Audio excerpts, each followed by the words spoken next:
She was then convicted at trial. After Rudy Gede was convicted, Amanda and Raphael were then tried separately, and they were both convicted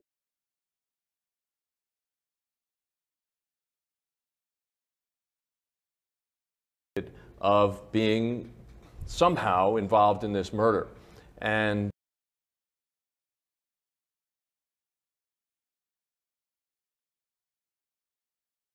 then they appealed. They won the appeal. During the course of that appeal, every single point of evidence that Steve just mentioned was completely discredited.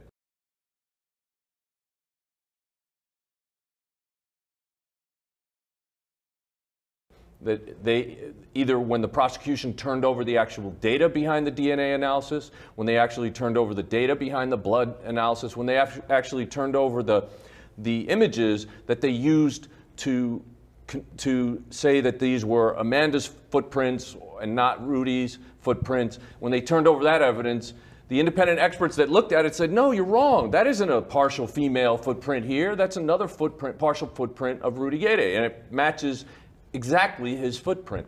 And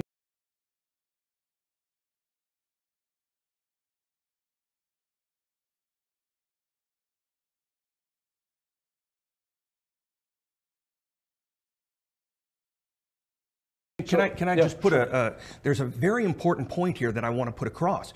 These bits of evidence in her exoneration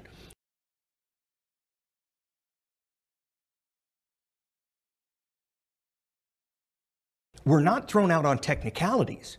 These were thrown out because, number one, they were either false, completely misread, or made up, and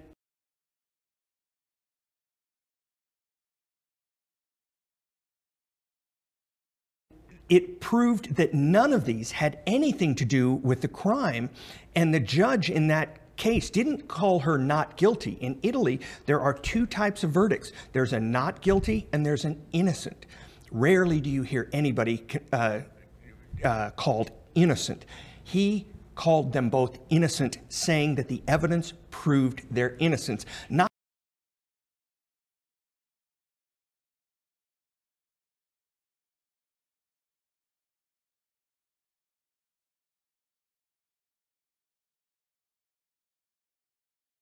that the burden of proof wasn't met. Okay, so let me. Well, and then, you want to finish? right, and then the last part, and I'll defer to Steve on this, but the last part is that after they were released, because the appeals court found them innocent, they were then tried again. And yes, they're usually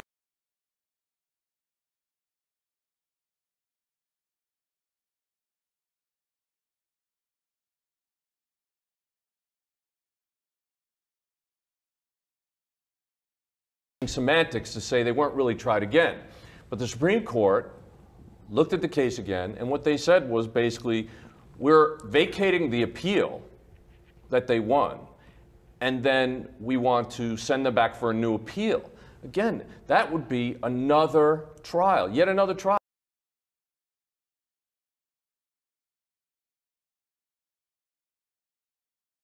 And in this country, and in all of British law empire, that is double jeopardy. Now, they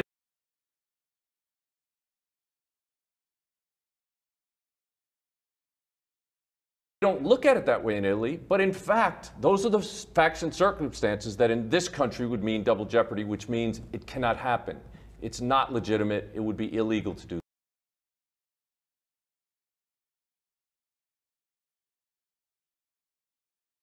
You're right that you knew the case was false when you realized that the evidence didn't match the crime. I knew that it was intentionally false when I listened to Magnini's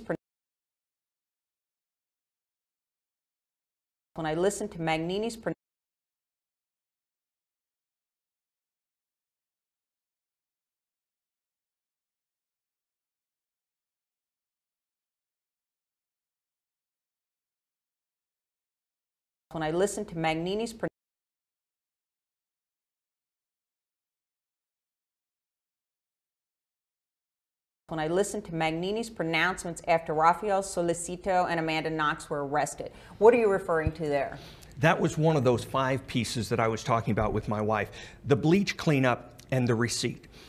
At the press conference 5 days later, 5 days after the murder, at the press conference, he said, we have a receipt showing that Amanda Knox, the next morning after the murder, purchased bleach at a local store, and then we know she came back to the crime scene and cleaned it with bleach.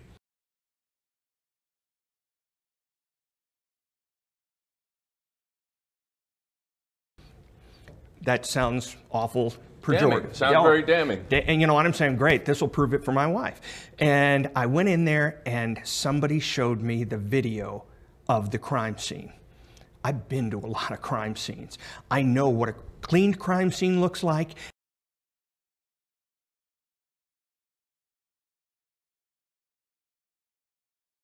And I know what a slash and run murder scene is like.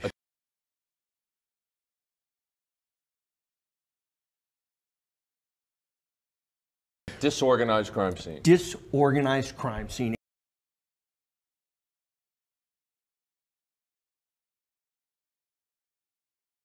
Exactly.